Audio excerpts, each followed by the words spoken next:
Assalamualaikum warahmatullahi wabarakatuh. Hamidan lillah wa musalliyan ala rasulillahi Muhammadin sallallahu alaihi wasallam. Kepada seluruh peserta tahsinul Quran yang kami hormati, yang dimuliakan oleh Allah subhanahu wa ta'ala, kita awali belajar kita dengan sebuah tausiah yang kita mau sampaikan. Semoga bermanfaat bagi kami pribadi maupun kita bersama. Terkait dengan keyakinan yang pasti atau keimanan, itu hanya bisa muncul dari bukti yang pasti benar juga. Tidaklah mungkin suatu yang pasti muncul dari yang tidak pasti. Suatu yang pasti hanya dan hanya bisa muncul dari yang pasti atau bukti yang pasti. Maka bukti yang pasti itu apa yang akan kita jadikan jalan menuju kepastian atau thoriqul iman. Jadi ini pembicaraan atau pembahasan masalah thorik, jalannya. Nah, terkait dengan keyakinan yang pasti itu jalannya adalah jalan akli, thoriqul akli. Kenapa kok jalannya adalah akli? Karena keimanan kepada apa yang ada di dalam Islam itu layak untuk semua manusia. Maka wajar kalau jalannya itu adalah jalan yang bisa ditempuh oleh semua manusia. Pertanyaannya adalah apa yang dimiliki semua manusia, tentu manusia yang normal, adalah kemampuan berpikir. Makanya jalan menuju keyakinan yang pasti yang dibenarkan dalam Islam itu adalah jalan berpikir atau jalan akal. Lalu argumentasi ini dari sebuah pernyataan bahwa jalan menuju keyakinan itu adalah jalan berpikir, itu didukung apa? Baik, Allah Subhanahu wa ta'ala di dalam surah yang ketiga Ali Imran ayat 190 disebutkan di sana bahwa A'udzu billahi minasyaitonir rajim. Bismillahirrahmanirrahim.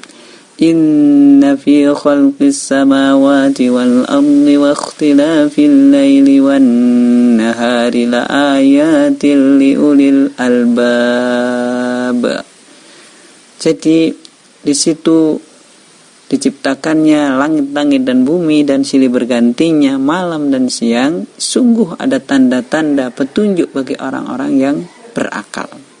Nah, asbabun nuzul ayat ini terkait dengan kafir Quraisy yang minta bukti kenabian Rasulullah Muhammad sallallahu alaihi wasallam. Sebelum mereka datang kepada Rasulullah, mereka bertanya kepada pengikut Nabi Musa, apa yang menjadi bukti kalian sehingga kalian meyakini bahwa Musa itu adalah Nabi dan Rasul? Mereka menjawab, Musa memiliki mu'ajizat, yakni tongkat yang bisa menjadi ular besar yang memakan ular-ular kecil miliknya penyihir. Tongkat yang bisa digunakan atau dipukulkan ke laut kemudian membelah laut menjadi kering, lalu kemudian bisa berlalu Musa dan pengikutnya di dasar laut itu. Lalu kemudian Musa juga memiliki tangan yang bercahaya. Itulah bukti bagi kami bahwa Musa adalah Rasul. Lalu mereka bertanya kepada pengikut Nabi Isa alaihissalam, apa yang jadi bukti kalian bahwa Isa itu adalah Nabi dan Rasul? Maka kemudian pengikut Nabi Isa menjawab, karena Isa memiliki mukjizat. Di antaranya adalah Isa alaihissalam bisa menghidupkan orang yang telah mati dengan izin Allah, menyembuhkan orang yang buta sejak lahir, menyembuhkan penyakit sopak. Dan itu adalah bukti bagi kami bahwa Isa alaihissalam itu adalah Rasul dan Nabi. Baik, sekarang kita datang kepada Muhammad. Lalu mereka meminta kepada Muhammad menunjukkan bukti apa yang menjadikan kami harus meyakini bahwa Anda ini adalah Nabi dan Rasul. Tapi bukti itu bukan dari Anda, tapi dari kami. Kami meminta agar kamu bisa menjadikan sofa itu menjadi emas. Lalu kemudian Nabi berdoa, lalu kemudian turunlah ayat ini. Jadi menjadikan sofa emas itu perkara yang mudah bagi Allah, namun Allah meminta mereka berpikir. Jadi jalan berpikir untuk meyakini sesuatu, untuk meyakini perkara-perkara keimanan di dalam Islam, itu adalah jalannya. Jadi jalannya adalah berpikir. Terbukti dengan asbabun nuzul ayat ini. Lalu yang berikutnya adalah hadis Rasulullah Shallallahu Alaihi Wasallam riwayat Abu Daud dan Ibnu Majah. Disampaikan bahwa rufi'al qalamu, pena itu diangkat an salasatin, dari 3 golongan, anis sobiyi, dari anak kecil, hatta yablugha, sampai balik, wa anil majnuni, dan dari orang yang gila, hatta yafiqa, sampai kemudian sembuh, wa anin naimi hatta yastaiqidha, dari orang yang tidur sampai dia bangun. Di situ ada penyebutan wa anil majnuni hatta yafiqa, ya, dari orang gila sampai dia sembuh. Ini menunjukkan bahwa akal itu menjadi timbangan manusia itu layak untuk dicatat urusannya, baik masalah keyakinan yang ada padanya maupun amalnya. Maka akal itu menjadi pijakan dalam pembebanan yang ada di dalam Islam. Jadi thariqul iman, jalan menuju iman itu adalah dengan berpikir. Lalu pertanyaannya, apa itu berpikir atau akal? Maka dijelaskan oleh beliau al-alim Syekh Atha bin Khalil Abu Rashtah di dalam kitab beliau Taisirul Wusul ilal Usul halaman 11, fal aqlu, maka akal itu adalah wa naqlul ihsasi, dia adalah proses pencerapan indrawi bil waqi'i, terhadap realitas atau fakta, ila dimaghi, ke otak, ma'a ma'lumatin, bersama dengan berbagai macam informasi sabiqatin, sebelumnya, tufassiru, yang akan menafsirkan al-waqi'a, realitas atau fakta, sumarabtu bainaha mujtama'atan, kemudian akan diikat di antara informasi-informasi itu secara bersama. Jadi itulah akal, ya. Jadi akal itu harus ada realitas, harus ada fakta, harus ada informasi terkait realitas yang diindra, dan harus ada informasi yang digunakan untuk menafsirkan.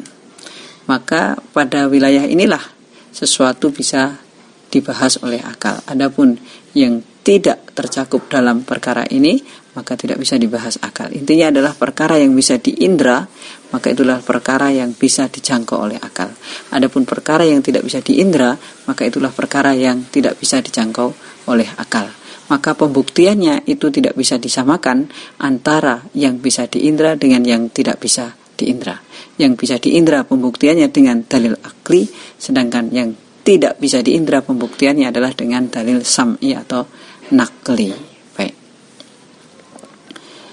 Beserta tahsinul Quran yang kami hormati, yang dimuliakan oleh Allah Subhanahu wa taala, dengan ini maka kita menjadi muslim yang proporsional di dalam menggunakan akal. Kapan akal ini kita gunakan dan kapan akal ini harus berserah diri kepada bukti yang lain, yakni dalil sam'i. Lalu jadilah kita muslim yang tidak ketakutan menggunakan akal dan tidak berlebihan dalam menggunakan akal, karena kita tahu batasannya. Maka kalau ada orang yang mengatakan seseorang ini berlebihan dalam menggunakan akal, maka dia harus bertanggung jawab atau memberikan keterangan apa itu akal. Kalau dia tidak bisa menjelaskan apa itu akal, maka pernyataan orang ini berlebihan menggunakan akal tidak bisa diterima, karena lebih itu dari batas, sedangkan dia tidak tahu batasnya.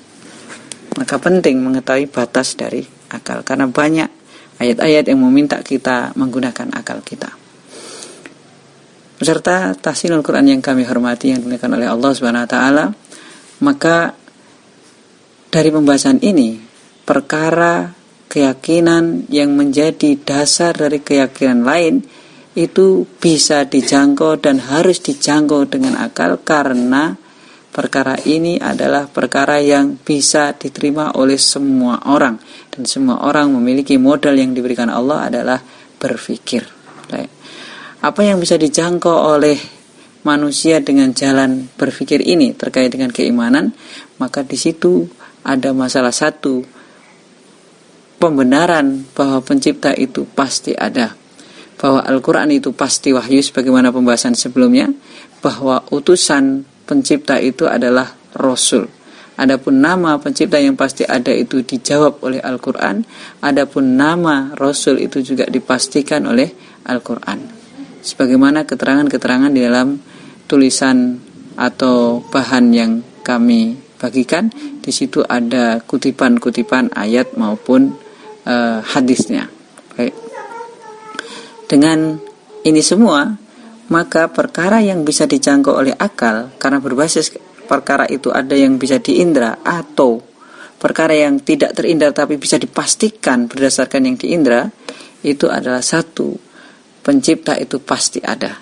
Karena kita bisa memastikan adanya pencipta dengan melihat realitas kehidupan alam dan manusia. Lalu yang kedua adalah Al-Quran itu pasti wahyu, karena Al-Quran juga bisa diindra, baik dengan suara maupun dengan tulisan mushafnya. Lalu yang ketiga, bahwa seseorang yang membawa wahyu itu pasti utusan, dan utusan itu disebutkan namanya oleh Allah di dalam wahyu itu adalah Muhammad sallallahu alaihi wasallam. Inilah perkara yang bisa dijangkau akal. 3 masalah keyakinan inilah yang bisa dijangkau oleh akal. Adapun perkara-perkara lain yang tidak terindra tetapi menuntut keyakinan, maka dia harus memiliki bukti yang pasti benar.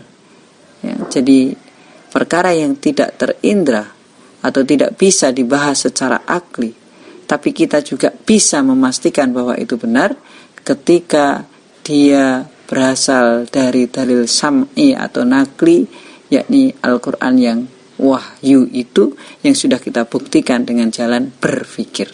Jadi dasar dari keimanan itu jalannya adalah berpikir.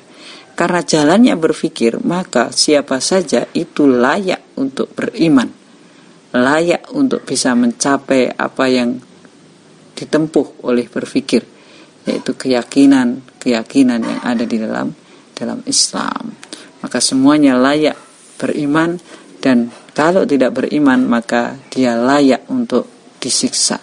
Terlepas dia itu berada di mana, merupakan orang dengan keturunan siapa, semuanya layak beriman. Adapun terkait kitab suci, malaikat, para rasul, hari akhir dan seterusnya, maka selama itu bersandar pada Al-Quranul Karim dan hadis-hadis Rasulullah yang mutawatir, maka itu harus diterima, dan penerimaan keyakinannya adalah berdasarkan dalil sam'i. Jadi masalah akidah dalilnya ada 2, dalil akli dan dalil sam'i. Ya, dalil akli dan dalil sam'i. Berpikir dan pemberitaan dari dalil yang pasti benar yang sudah dibenarkan oleh berpikir. Demikian yang kami sampaikan, semoga bermanfaat bagi kita semua. Assalamualaikum warahmatullahi wabarakatuh.